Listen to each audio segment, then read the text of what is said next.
Welcome. You are listening to the Louie Minor Show. I'm your host, Commissioner Louie Minor. Today is October 15th, 2023.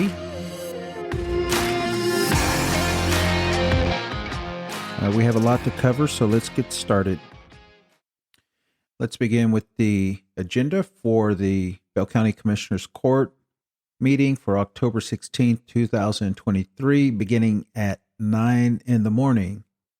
First item on the agenda is invocation. We have the Pledge of Allegiance, consent agenda items, consider approval of the minutes of the October 10th Commissioners Court meeting. Then we have personnel, budget amendments, claims, accounts payable, payroll, restitution, jury pay.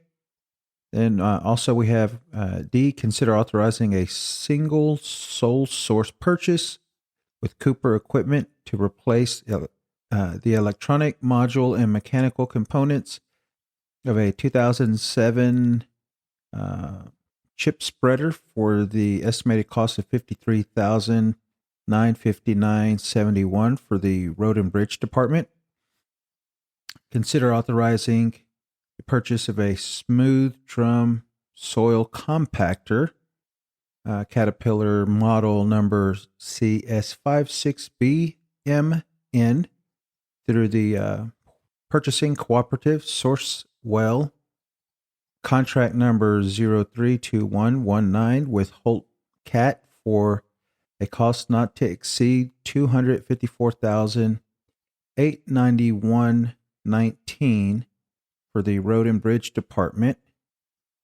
Consider amending policy number 518, mental health leave for peace officers and telecommunicators. And then G, consider authorizing the purchase of block SAN, S-A-N, and file NAS, N-A-S, storage servers and server switches through the Texas Department of Information Resources, DIR, contract numbers DIR TSO 4299 and DIR SO 3763 with SQL Data Systems, Inc. at a cost of $889,789 for approval. The purchase of fiber channel SFPs with FSCom Inc. at a cost of $10,716.70 for the total project cost of $900,417.59 for the Bell County Core Compute Infrastructure project using budgeted CIP funds for the IT department. That was a lot. Now, next item would be consider and take appropriate action for an order restricting outdoor burn ban. And that is everything for the agenda. We have mainly consent agenda items and one item that we're not going to do anything about because the burn ban is in effect till November 6th, I believe. But the judge puts it on the agenda every week while there's a burn ban to revisit that. Now let's go to our workshop immediately following our consent or our regular agenda, beginning at 10 a.m. or immediately following the Commissioners Court meeting.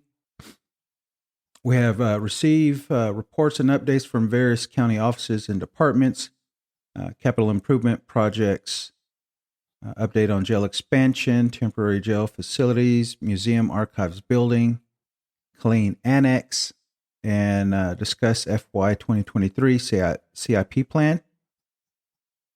We have Commissioners Court to discuss evaluations for their direct reports. And then that is everything for in the morning. And then in the afternoon, we have, beginning at 1:30, Gunner Sequest to discuss redistricting and justice of the peace precincts. Then we have item B, discuss fire marshal position. Commissioner Minor, they have put that on there. I put that on there at the request of a citizen that felt left out of last week's information. So she just wanted an opportunity to address the court on the fire marshal, and that's okay with me. Then we have discuss City of Temple MOU and Arbor of Hope. Then we go to potential meetings that we may have a quorum if everyone attends. October 17th, 2023, we have Leadership Temple, Historic Courthouse, 101 East Central. 2, October 17th, we have Bell County Commissioners Court meeting on people with disabilities, annual Rusty Awards, Cadence Bank Center. Then we have October 19th, 2023, the Jail Ministry Annual Banquet, Cadence Bank Center. We have October 24th, 39th First Military and First Responders Salute at Mayborn Convention Center. October 26th, we have the 2023 Workforce Annual Awards Ceremony, Killeen Convention Center. Then November 1st, we have Texas A&M AgriLife Central District 8, Judges and Commissioners Conference, Cadence Bank Center.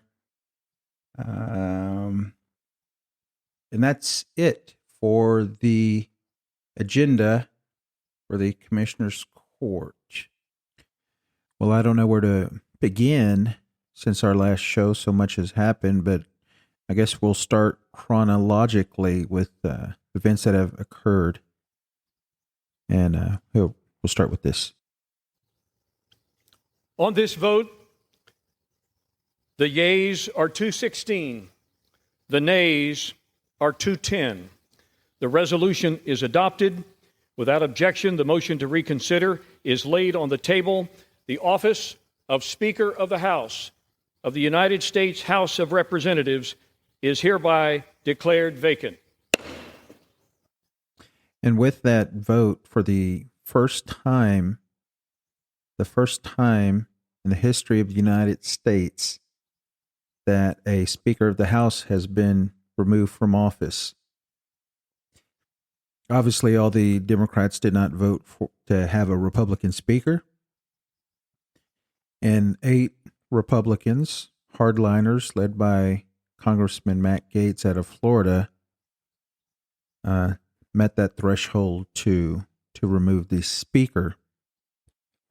So Kevin McCarthy is out, and so the House took a week off after that vote to try and select and pick a new Speaker of the House. The 2 people that were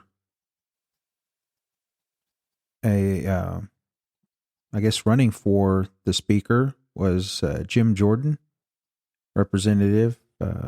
I think he's pretty hardline, and election denier. He had a lot to do with Trump. We still don't know everything that happened with Jim Jordan and the January 6th and the Trump campaign to keep him in office because he wouldn't come to the hearing when he was summoned to attend. So Jim Jordan, and then Steve Scalise. I thought they would have voted for Scalise. He's been in leadership and been around for a while. I think reports are that he is sick. He has a form of cancer. I forgot exactly which one, but he is fighting that. But for about, I don't even know if it was a week, he was definitely the front runner. and they were going to go to the floor to vote. I think they were still lacking the 217 required to get him into office, but they had planned on going to a vote. That never occurred. What did occur was this.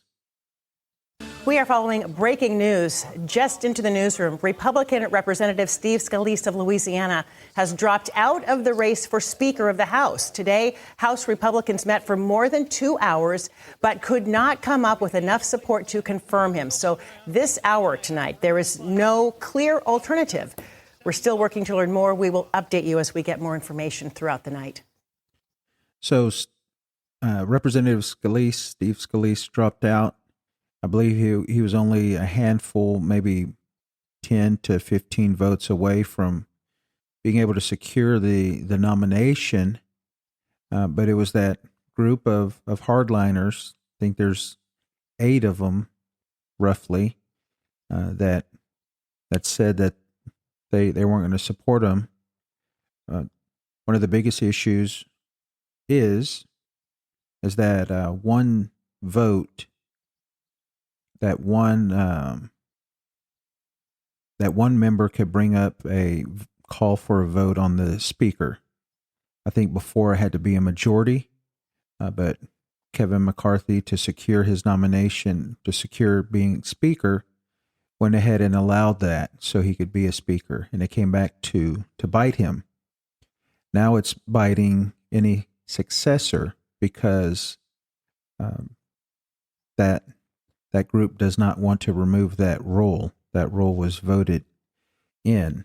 So the Republicans, at least at the state house, or I'm sorry, the Congress, the House of Representatives, they're still speakerless. Now, Jim Jordan has became the speaker nominee, but he definitely doesn't have the votes. I believe the reports I heard were there like 40 members of Congress that do not support him. So way less than Representative Scalise had. But during all this, we had news out of the Middle East. Palestinian militants from the armed group Hamas launched a surprise coordinated attack on Israel by land, sea, and air on Saturday morning. With hundreds killed, the attack is the largest and deadliest in years and prompted an Israeli declaration of war. Here's how it unfolded. At around 6:30 a.m., the attack began with a barrage of rockets. Shortly after the first reports of rocket fire, Hamas fighters entered Israel near the Kerem Shalom crossing, an important checkpoint between Israel and Gaza. The video released by Hamas shows its fighters breaching the border fence and attacking the military base there.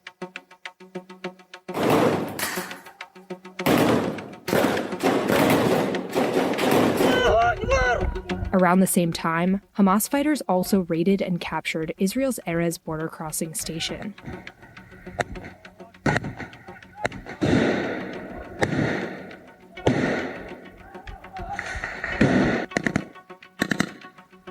Targeting checkpoints like these enabled Hamas to neutralize clusters of Israeli forces and spread into nearby towns with less resistance. By 7:30 a.m., Israelis began seeing groups of Palestinian militants arriving in towns and cities. The incursion fanned out into 9 towns near the border with Gaza.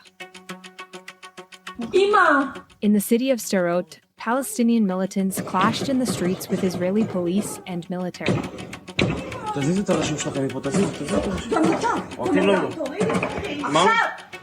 By late morning, Palestinian militants began destroying sections of the border barrier.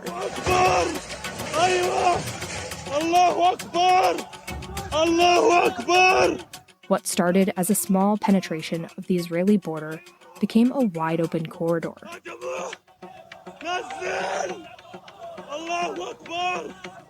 Soon, Palestinian militants began taking hostages in towns near the border with Gaza.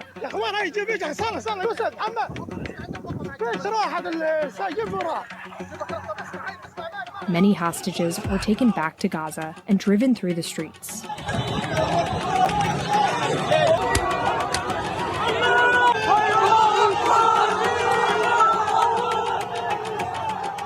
By the afternoon, at least 200 Israelis were killed and more than 1,000 injured, mainly civilians. Israeli jets launched retaliatory strikes in Gaza, killing and injuring similar numbers of Palestinians. Hamas said their attacks were only the beginning of a long war.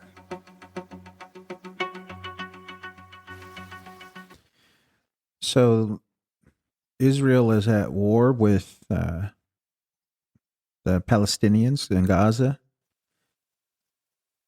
A lot of people, a lot of Israelis died, and now Israel looks poised to begin a ground war, amassing forces, calling up reserves along the border.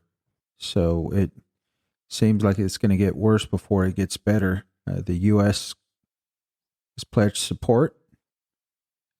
Israel's been a long-term ally with the United States and will continue to be. So we must honor that commitment for their safety and security and to live in peace.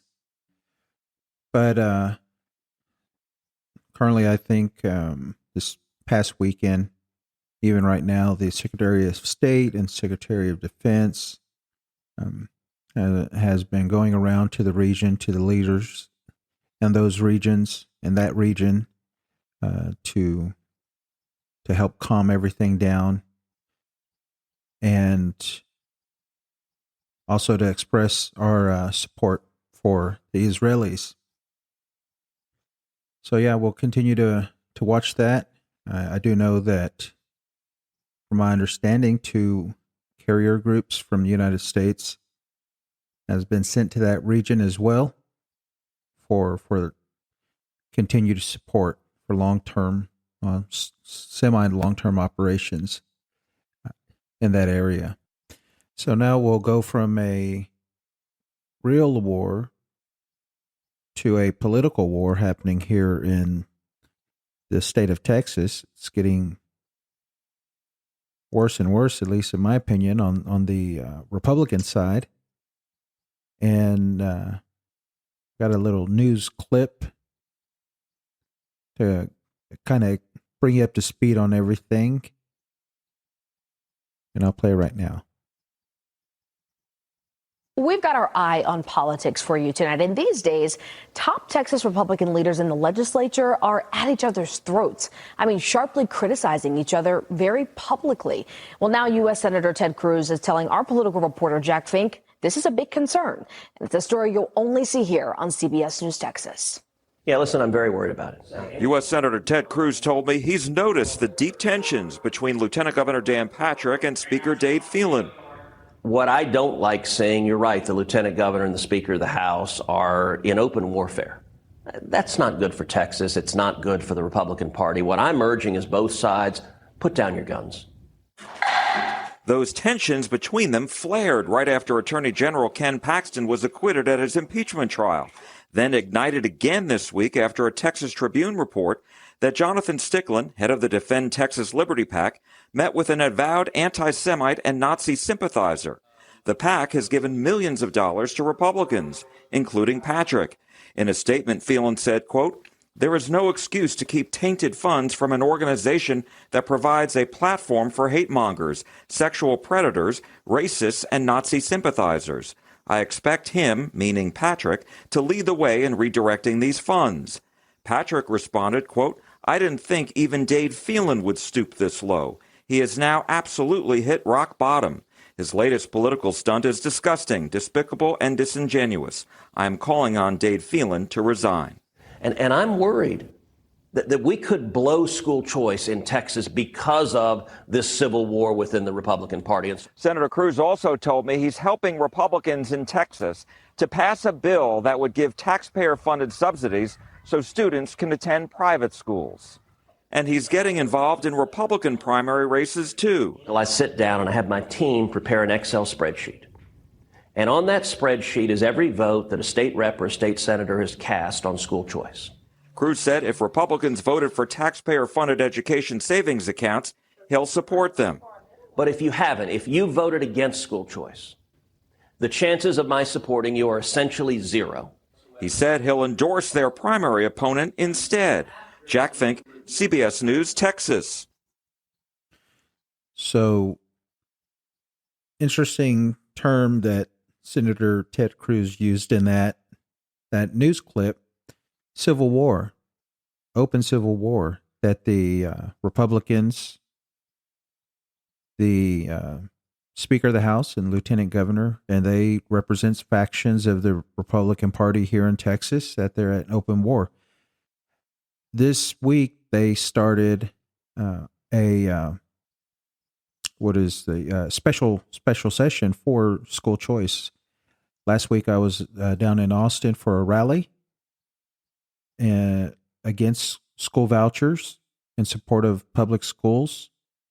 A lot of people were there, probably 300 to 500 people attended that rally. Elected officials, school board members,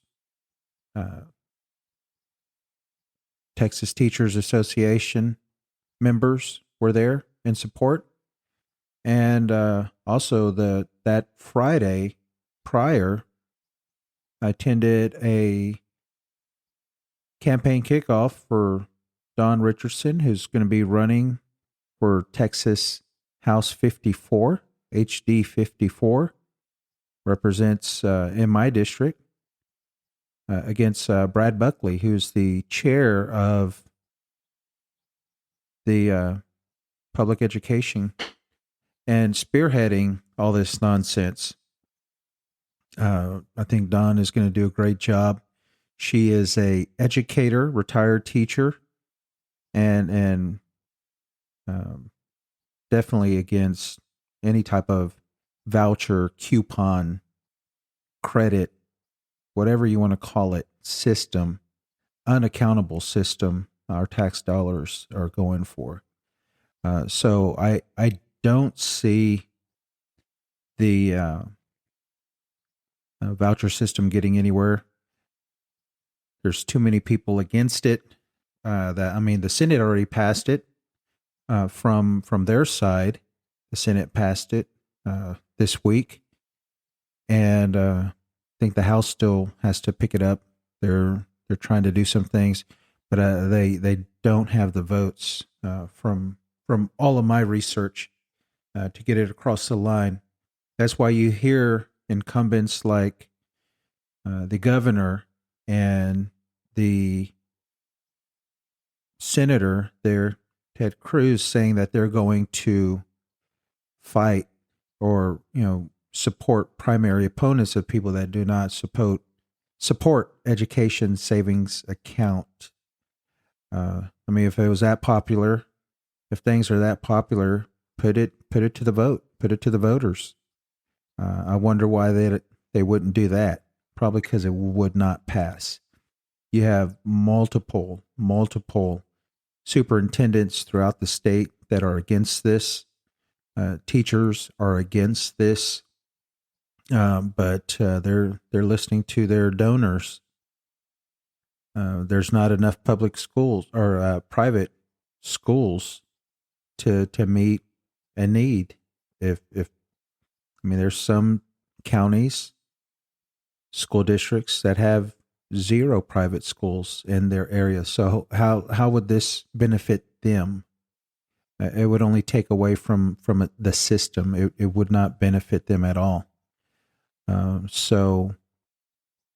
Yes, there's definitely some turmoil brewing here in the state, and I think as the primary season comes upon us, the filing season comes upon us, you'll see that more and more get split, seeing those fractures in the Republican Party. So locally, the upcoming elections, we talk about that for a little bit. It's starting to get, a little bit more exciting. Different people are announcing. Other people are announcing that they're not running, some of the incumbents. So what we'll do is we'll go through a list of everything that I know as of now and kind of go into discussion about the candidates. So first, obviously, let's talk about commissioners. We got commissioner coming up this election, Precinct 1 and Precinct 3. Precinct 1 is currently held. The incumbent is Russell Snyder. He owns a construction company as well. And he announced that he will be running for re-election. And so far, I'm not aware of any Republican challengers to him, and I'm not aware of any Democratic challengers to him. So I would hope that would change, but only time will tell. The filing period for all these that we're going to discuss opens up in November 11th, next month, less than a month away. And the deadline, I believe, goes to December 11th.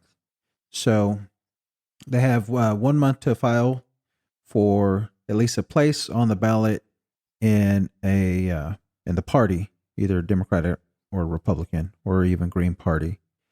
So we have those for Precinct 1 or unopposed so far. Precinct 1. Precinct 3 is where all the action is happening. Commissioner Bill Schuman, the Commissioner Pro Tem, served 3 terms already. This will be 12 years. And he announced that he is not running for re-election. So that opened it up. So far, 4 people have filed to run for that seat. Precinct 3, which is pretty much Temple, Rogers, and Troy, and then all that east side of the county, the rural part out there. But so far, the first one that announced was Ison Ismaili, and I hope I'm pronouncing that correct. He is a deputy constable in Precinct 4, Killeen. And I think before that he was or still may be a restaurant owner. And from my research, had either he or his brother had a restaurant in downtown Temple, Dibs. I remember going to it a couple of times. But anyway, he was the first to announce pretty much the same week that Bill announced that he wasn't seeking re-election. Then the next person to announce is Paul Romer. He works for the city of Belton, according to his press release. And also he used to be on, I believe it was Lorena City Council. And all this is according to his press release. I've only spoken to Ison once, and that was here recently. Then Mr. Romer did reach out, send out a press release to us as well. I replied back and extended an invitation if he wanted to meet, and I have not heard back. Next person to announce was Dennis Smith. Once again, I don't know anything about this individual other than what the news reported, but apparently he's a small business owner in Temple. owns a print shop, and he might serve on a board there in Temple. But he announced, and then we have an individual by the name of Greg Reynolds.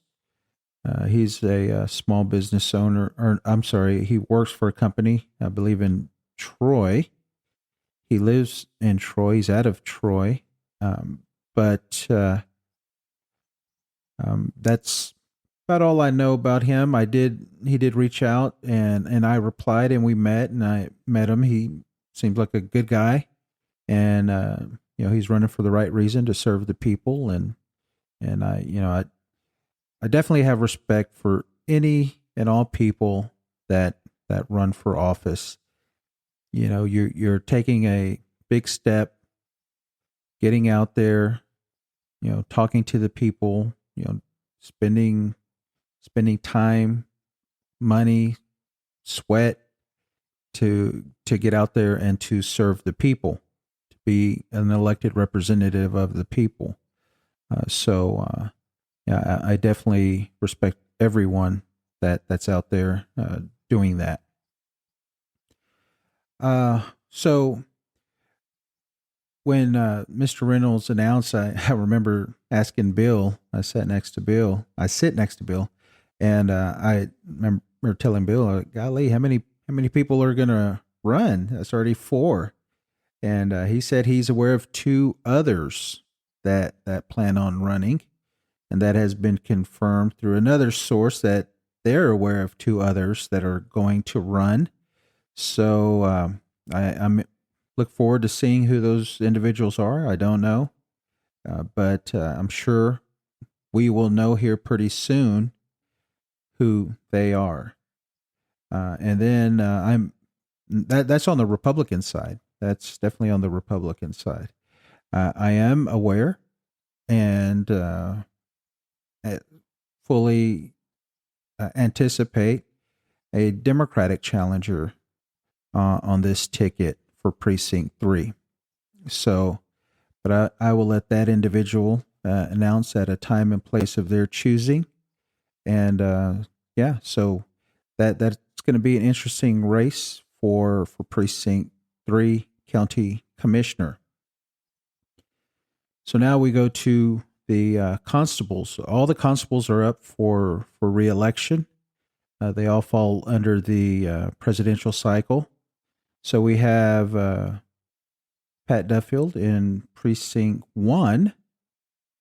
I haven't heard anything about retirement, so I'm assuming she's going to run for re-election.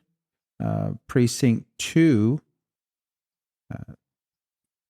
constable, which is the Salado area, Raleigh Carrera is the incumbent.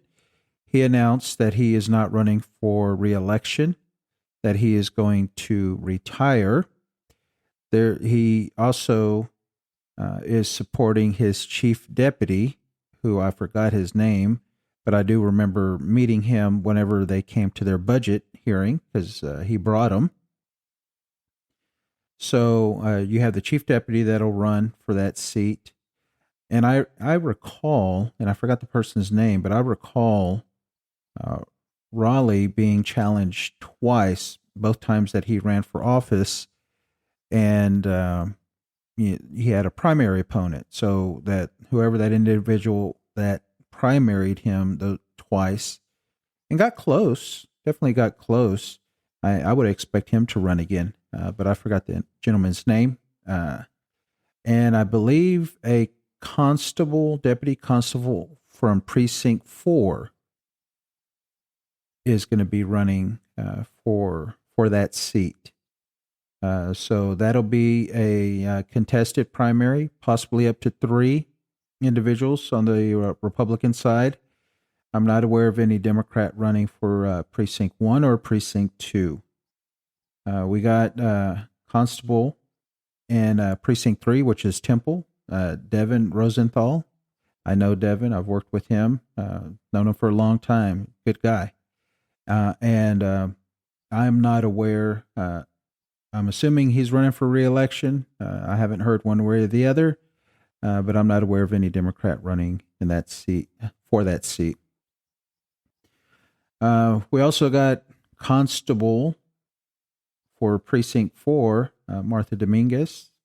I'm assuming she's running for re-election. I haven't heard one way or the other, and I'm not aware of any Republican either running against for that seat.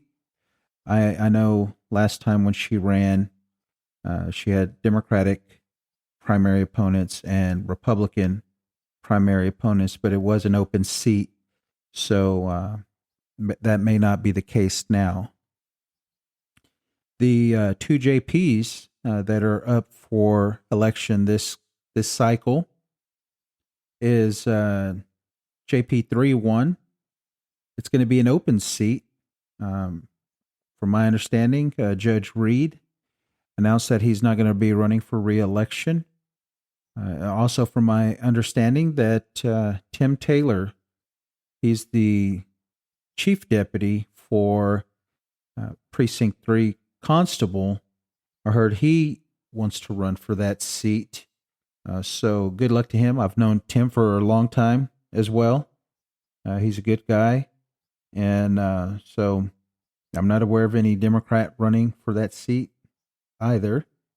But, only time will tell. And then we have Justice of the Peace 4-1.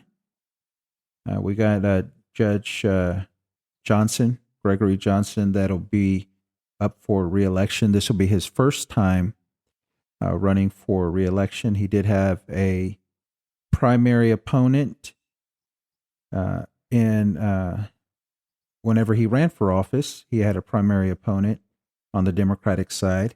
And then he had a Republican opponent during the general. So, like I said, it's still early to tell, but both, we'll see. I believe he's going to run for re-election, and we'll go from there.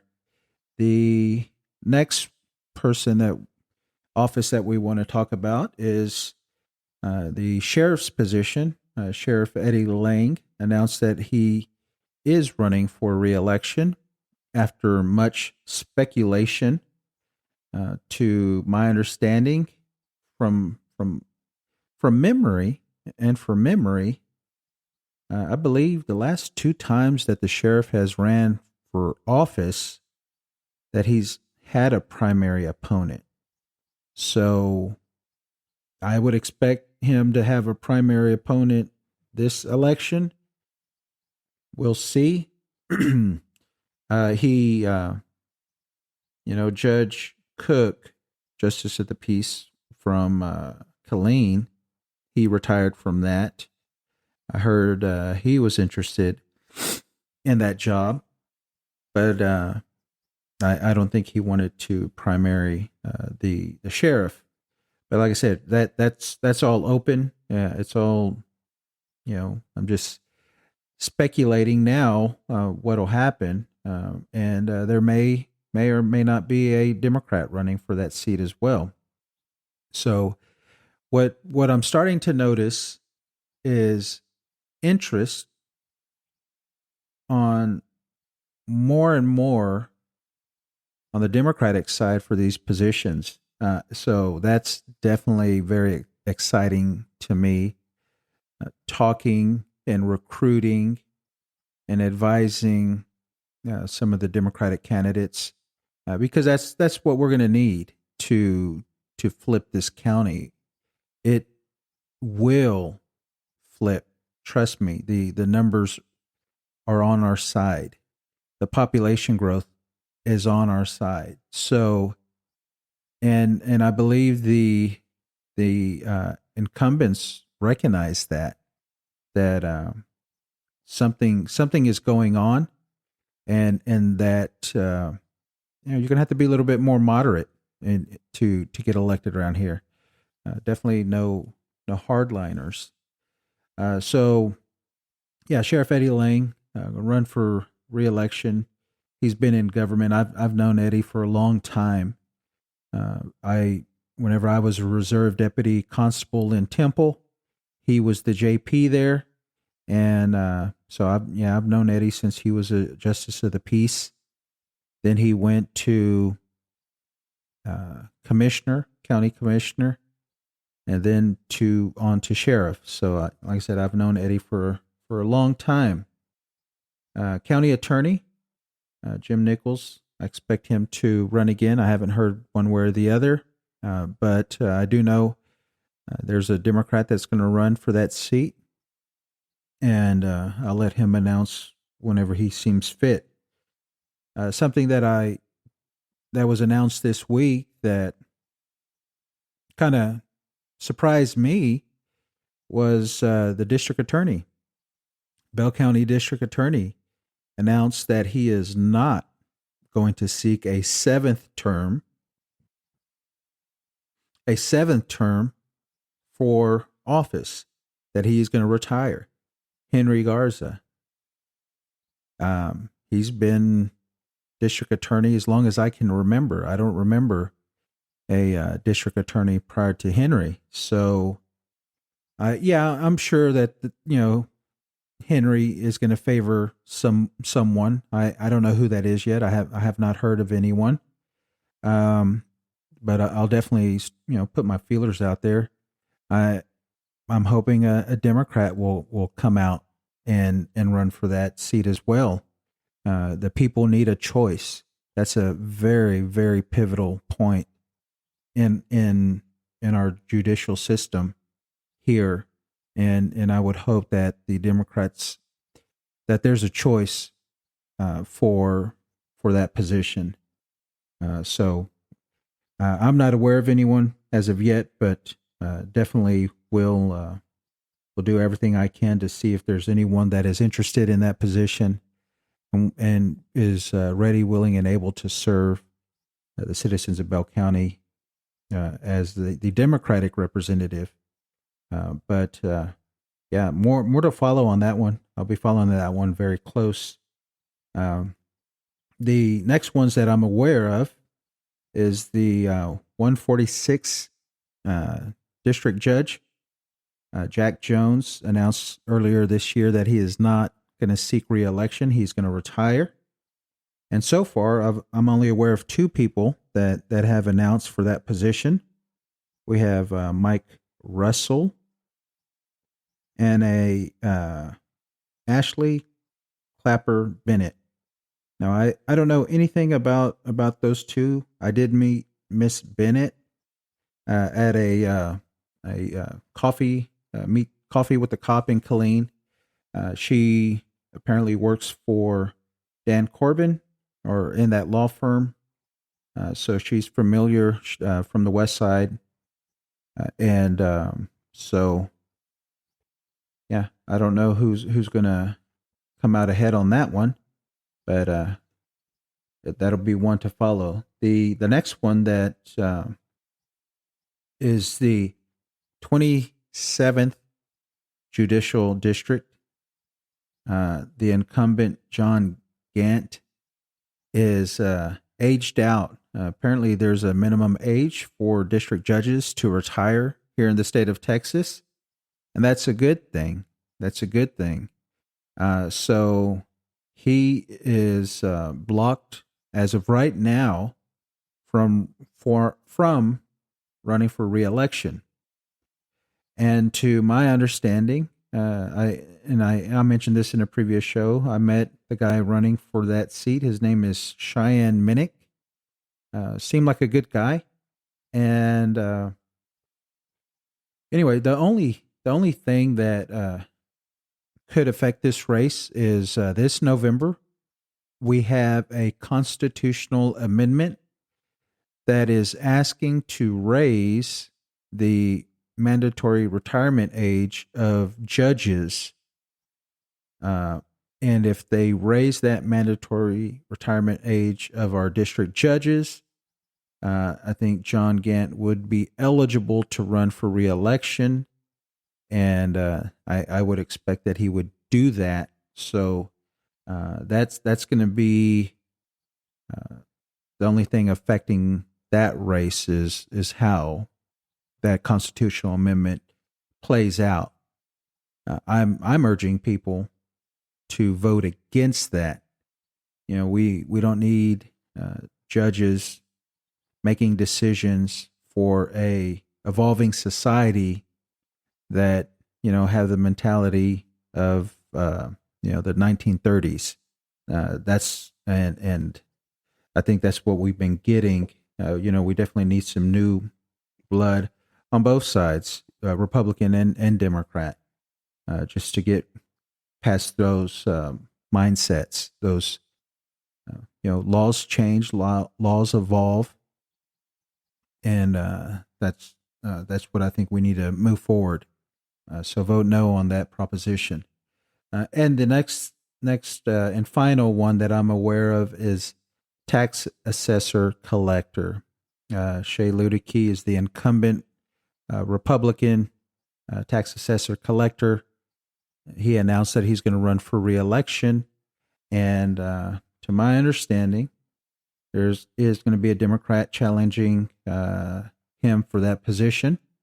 Once again, I'm excited to see all these Republicans, Democrats stepping up to run for office because they see what's going on in the county and they're eager to get involved and to give the people a choice.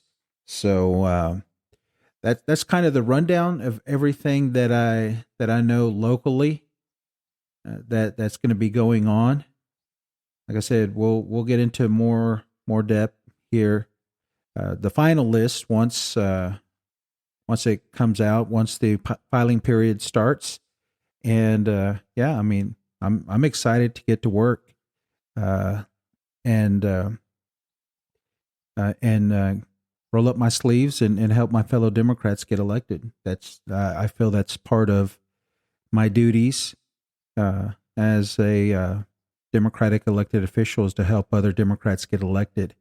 And that's what I'm going to do. The people need a choice. They're stepping up, and I want them to realize that they have support and that they're not alone. So, anyways, thank you for listening. Like I said, we covered a lot, and think of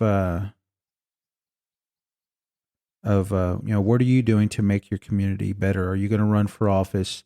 Are you going to help a candidate out? Or are you going to make phone calls? I mean, there's a lot of things that you could do to help out that'll make your community better, but you have to get involved. The minimum that we ask is that you go out and vote. And if you're willing to do more than that, we will love to have you. We are getting ready for an active election season, a presidential year. More people vote in a presidential year. So get involved now, reach out, and I will talk to you next time.